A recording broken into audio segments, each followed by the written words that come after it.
سحری کیا ہے اور اس کے فوائد کیا ہیں؟ جانیے قرآن و حدیث کی روشنی میں۔ اللہ عز و جل کے کروڑ ہا کروڑ احسان کہ اس نے ہمیں روزے جیسی عظیم الشان نعمت عطا فرمائی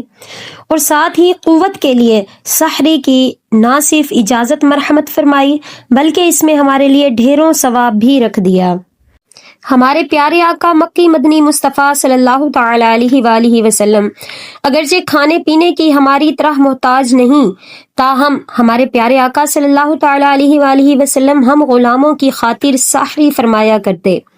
تاکہ محبت والے غلام اپنے محسن آقا شاہ خیر الانام صلی اللہ تعالی علیہ وآلہ وسلم کی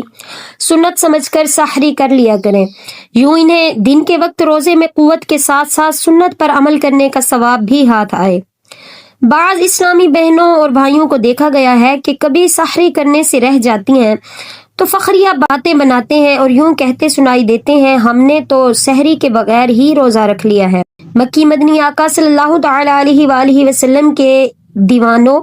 سحری کے بغیر روزہ رکھنا کوئی کمال تو نہیں جس پر فخر کیا جا رہا ہے، بلکہ سحری کی سنت چھوٹنے پر ندامت ہونی چاہیے، افسوس کرنا چاہیے کہ تاجدار رسالت صلی اللہ تعالی علیہ وآلہ وسلم کی ایک عظیم سنت چھوٹ گئی۔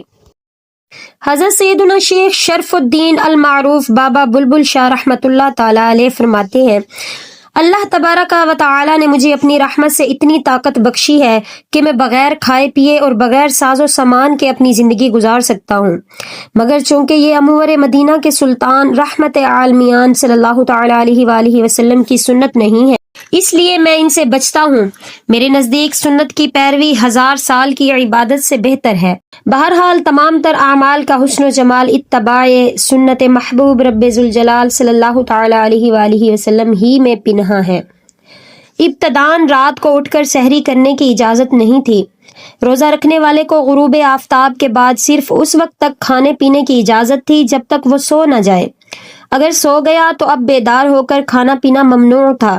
مگر اللہ عز و جل نے اپنے پیارے بندوں پر احسان عظیم فرماتے ہوئے سحری کی اجازت مرحمت فرما دی، اور اس کا سبب یوں ہوا جیسا کہ خزائن العرفان میں صدر الافاضل حضرت علامہ مولانا سید محمد نعیم الدین مراد آبادی رحمۃ اللہ تعالی علیہ نقل فرماتے ہیں، حضرت سیدنا سرما بن قیس رضی اللہ تعالی عنہما محنتی شخص تھے۔